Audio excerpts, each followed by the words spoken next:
What is up? Dan Waymura here from Push Press. I just got off the phone with one of my lending partners here at an SBA approved lender, and he was generous enough to give me an application for the PPP program that is forthcoming.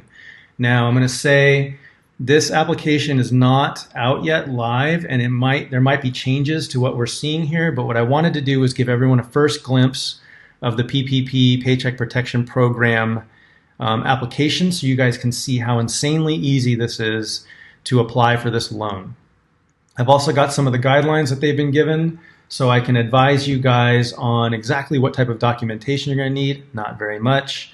And I want to get you guys all prepped as gym owners to get out there and apply for these loans, to get in front of the curve as much as you can, and to get your businesses going.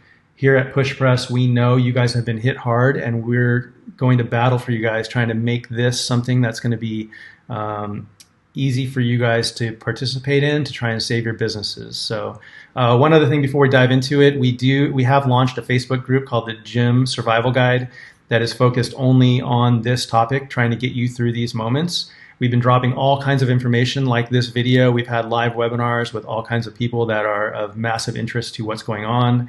We're trying not to regurgitate all the same content you see out there. So if you're watching this and you haven't joined our group yet, please do, because we're going to break this kind of stuff there first. All right, so let's dive into this. This is the Paycheck Protection Program application form.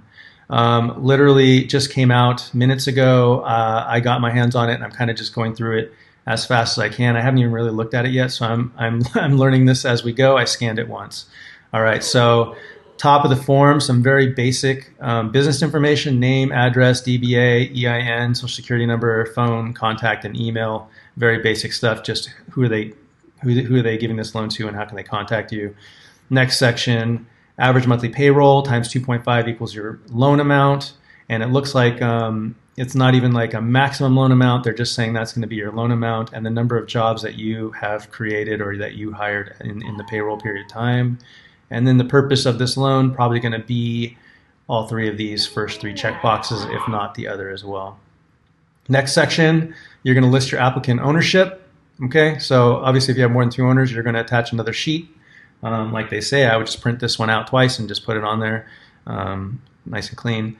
And then we got some questions to qualify you. Okay, is this business or any owner presently suspended, debarred, proposed for debarment, declared ineligible, voluntarily excluded from participation in this transaction by any federal department or agency, or presently involved in any bankruptcy? Okay, so hopefully that's a no. Has this business or any owner or any business owned or controlled by any of them ever obtained a direct or guaranteed loan from the SBA or any federal agency that is currently delinquent or has defaulted in the last 7 years and caused a loss to the government? Basically, have you taken out a loan from the government, SBA or federal agency, and not paid it, or are delinquent? Again, hopefully no. Is the business or any owner an owner of any other business or have common management with any other business? If yes, attach a listing of all affiliates and describe the relationship in Addendum A. This one doesn't seem like a disqualifying question. It looks like they just want to understand what other businesses you might own, so they can probably keep tabs on what type of applications are being put forth. Has the business received an SBA Economic Injury Disaster Loan between January 31st, 2020 and April 3rd, 2020? If yes, provide details on a separate sheet identified as Addendum B. Okay, so same thing. This is not a disqualifying question. They just want to know if you've got one. And when we get down to Addendum B, or when we get down in that area, we'll see exactly what that means. I don't even know. I haven't been down that far yet. Are you presently subject to an indictment, criminal information, arraignment, or any other means formal criminal charges are brought in any jurisdiction, or presently incarcerated on probation or parole? So again, I think probably what's happening is they're going to filter these applications by some of these questions. I don't know if that necessarily disqualifies you or not. I can't speak to that, but it probably definitely puts you at the bottom of the heap, right? So hopefully you're a no on that. Within the last 7 years, for any felony or misdemeanor, for a crime against a minor, have you been convicted, pleaded guilty, blah, blah, blah, blah, blah. Again, hopefully a no. And then number 7, I'm a U.S. citizen or I have lawful permanent residence status, yes or no. Okay, and literally that is the application, guys. That is the Paycheck Protection Program application. I think we come down to a couple certifications. I represent that I have read the statements required by law and executive order included in this form, and I understand them. I will comply whenever applicable to the civil rights and other limitations in this form. All SBA loan proceeds will be used only for the business-related purposes as specified in this loan application. To the extent feasible, I will purchase only American-made equipment and products.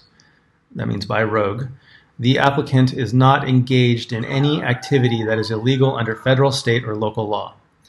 For applicants who are individuals and all associates, I authorize the SBA to request criminal record information about me from criminal justice agencies for the purpose of determining my eligibility for programs authorized by the SBA as amended. So basically, you're giving them the right to pull your criminal records while checking this. Certifications. This business and each 20% or greater owner must certify in good faith to all of the below by initialing next to each one. So note, this is all owners more than 20%. So you might have to print this form out several times for each person, right? Okay. Current economic uncertainty makes this loan request necessary to support the ongoing operations of the applicant. The funds will be used to retain workers and maintain payroll or mortgage payments, lease payments, and utility payments. I understand that the funds are used for unauthorized purposes. The federal government may pursue criminal fraud charges. Don't do it. Documentation verifying the number of full-time equivalent employees on payroll, as well as the dollar amounts of payroll costs, covered mortgage interest payments, covered rent payments, and covered utilities for the 8-week period following this loan will be provided to the lender. So that's kind of the loan forgiveness application. Remember, at the end of this, you have to apply to get your loan forgiven, and you have to supply all this information to prove why. So don't forget to document that. Loan forgiveness will be provided in the sum of documented payroll costs, covered mortgage interest payments, covered rent payments, and covered utilities. Due to likely high subscription, it is anticipated that not more than 25% of the forgiven amount may be for non-payroll costs. Okay, so that's an important clause here. You can't write off 100% of your rent and call it a day. It's looking like 25% of the loan write-off at max can be anything that's non-payroll, which would be rent and utilities, basically. During the period beginning February 15th, 2020 and ending December 31st, 2020, the applicant has not and will not receive another loan under this program. Don't double dip. I further certify that the information provided in this application, the information I have provided in all supporting documents are true and accurate, blah, blah, blah, blah, blah. I'm not going to read all that, so just don't lie. I acknowledge that the lender will calculate the eligible loan amount using tax documents I have submitted. I affirm that these tax documents are identical to those I submitted to the IRS, so don't forge them. I also understand and acknowledge and agree that the lender can share the tax information with SBA's authorized representatives, including authorized representatives from the SBA office or Inspector General for the purpose of compliance. Okay, so they're going to compare these these tax documents that you filed with the IRS, and they're going to make sure that you are not lying. Okay, signature, and again, I believe signature of authorized representative, signature owner of applicant business. I can't speak to if you need to fill this out once per owner or what. We'll get to that. We'll try and figure that out. Paycheck Protection Program application form. Purpose of this form. This form is to be completed by the applicant and all individuals identified below and submitted to your SBA participating lender. Submission of this requested information is required to make a determination regarding eligibility for financial assistance. Failure to submit the information would affect that determination. Okay, so now this is the instructions for everything we just went through. Okay, I'll just kind of scroll through it. You can read this at your own leisure. Just pause the video and you can read it. Right, just kind of explaining which one you would pick in terms of what kind of company it was, some Privacy Act information, paperwork, just legalese, really. Paycheck Freedom of Information Act, Civil Rights, Equal Credit Opportunity, and that's it. And then it's kind of explaining the terms of it. That's it. That's it, guys. Okay, cool. So now turning my attention over to the guidance of what we've got. I'm going to read this cover letter that I got with this that will explain some of the guidance.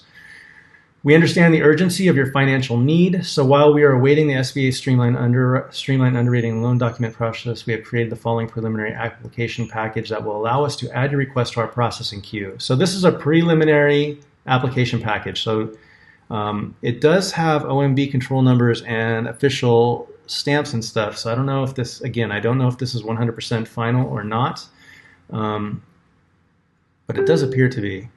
SBA Form 2483.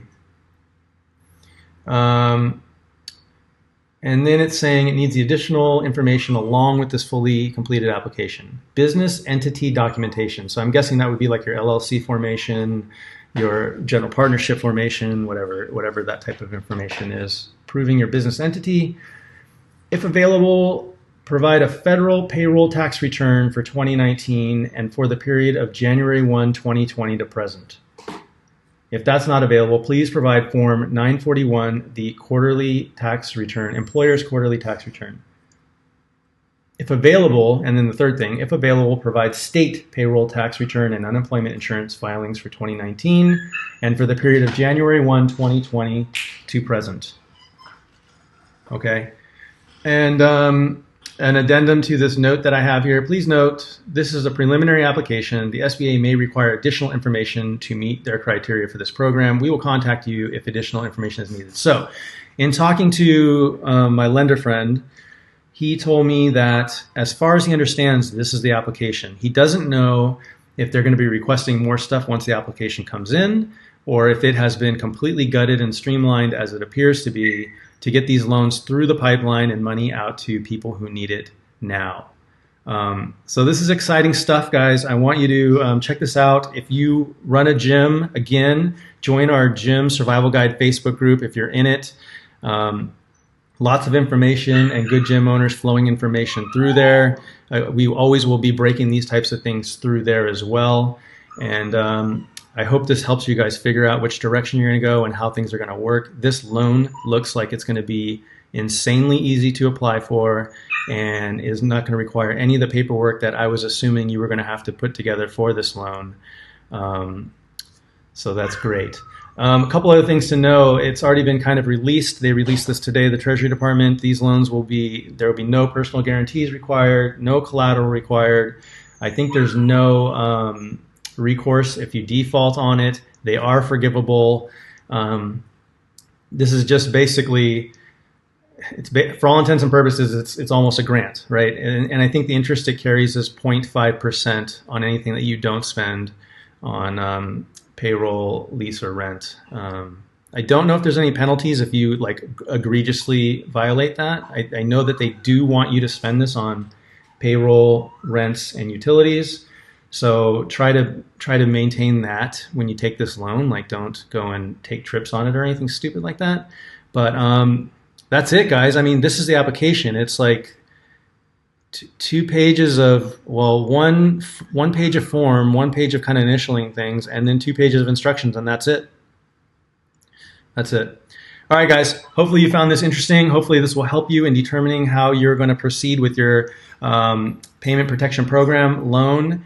And also remember, do go apply for the EIDL loan, which allows you to also apply for the $10,000 up to $10,000 emergency funds distribution, which is essentially a grant, so that doesn't have to be repaid either.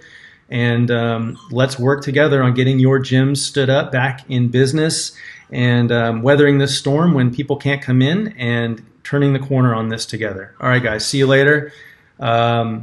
I'm going to keep breaking stuff as I get it, but for now, that's it. Bye. This is Dan.